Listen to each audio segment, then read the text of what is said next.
السلام علیکم دوستوں میں خاص کر کے بنگلور کے نوجوان میرے قوم کے جو مسلمان نوجوان نسل ہیں ان سے میں مخاطب ہوں کہ ایک وقت میں پنڈت جواہر لال نہرو ہمارے دیش کے پہلے وزیر اعظم پنڈت جواہر لال نہرو کہے تھے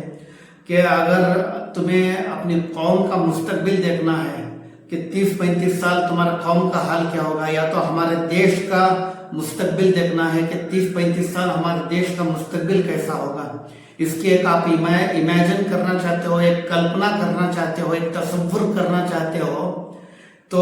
اس قوم کے اس دیش کے نوجوان نسل کی جو سوچ ہے، ان کی جو تہذیب ہے، ان کی جو اخلاق ہے،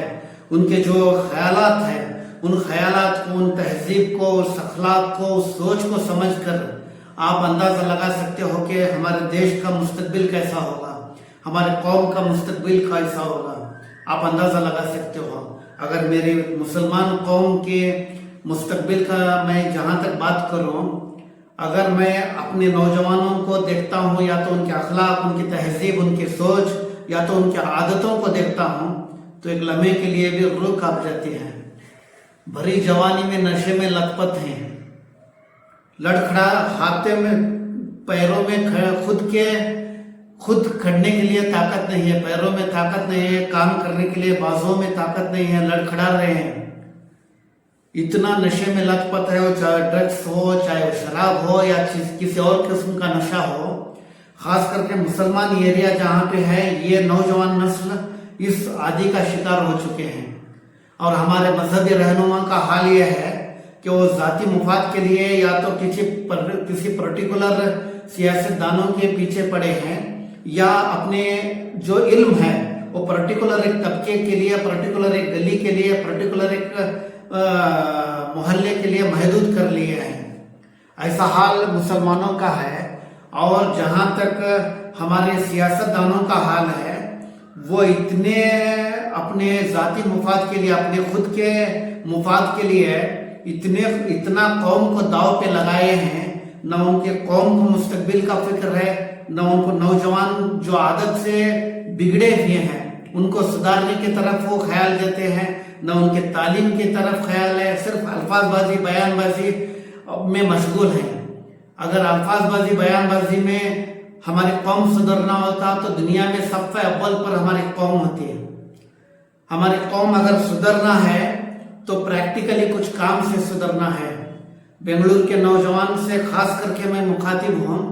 کہ جو ہمارے جو نوجوان نسل نشے میں لت پت ہے،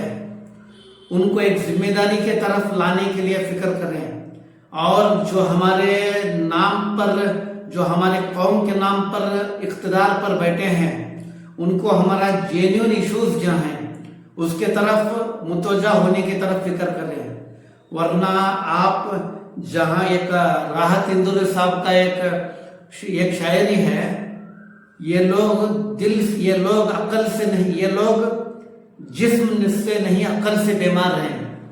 یہ لوگ جسم سے نہیں عقل سے بیمار ہیں، وہاں چلتے ہیں جہاں پہ رہنما چلاتا ہے۔ یعنی جو رہنما کہتے ہیں وہ غلط ہو، صحیح ہو، کچھ بھی ہو، آنکھ بند کر کے اس کے پیچھے چلتے ہیں۔ یاد رکھو، تمہاری یہ نامردانگی، یہ تمہاری خاموشی، تمہاری بزدلی آنے والی نسل کو گمنام وادیوں میں صدیوں تک خود کے وجود کو ڈھونڈتے پھرنے کی وجہ بنے گی۔ تم ایسے ہی الفاظ بازی، بیان بازی میں خوش ہوتے رہو گے، ایسے ہی وہ لالی پاپ دیتے رہیں گے، آپ خوش ہوتے رہو گے، تو آنے والی نسل گمنام وادیوں میں خود کے وجود کو ڈھونڈتے ہوئے صدیوں تک پھرے ہوگے۔ کوئی بھی نہیں روک پائے گا، کیونکہ ہم غریب ہیں، امیر ہیں، یا ہم تعلیم یافتہ ہیں یا غیر تعلیم یافتہ ہیں، جیسے بھی ہو ہماری زندگی کٹ جائے گی۔ لیکن آنے والی نسل کے دماغ میں جب تک علم نہیں ہوگا، جب تک ان کے ہاتھوں میں ڈگریاں نہیں ہوں گی، جب تک ان کے اکاؤنٹ میں بیلنس نہیں ہوگا، جب تک ان کے دل میں تہذیب نہیں ہوگی، وہ نسل سرو کرنا مشکل ہے۔ اس کے لیے خود کو تیار کرو، اور آنے والی نسل کو بہتر مستقبل دینے کے لیے اور شاندار مستقبل دینے کے لیے اگر کام کریں گے تو انشاءاللہ ہمارے قوم کا مستقبل شاندار ہوگا۔ ورنہ کنڈو کمیٹی، سچر کمیٹی، مصرا کمیٹی اور آل انڈیا ہائر ایجوکیشن 2021-22 کے جو سروے کمیٹی ہے، اسی طرح آئینہ دکھاتے رہ جائیں گے اور ہم لوگ غریب سے غریب ہوتے جائیں گے، یہی حال ہونے والا ہے۔ امید کرتا ہوں اس کے طرف آپ سوچیں گے اور ہمارے نام پر جو چن کر آئے ہیں ان کو بھی اس کے طرف متوجہ ہونے کے طرف آپ راغب کریں گے۔ وآخر دعوانا الحمدللہ رب العالمین۔ السلام علیکم۔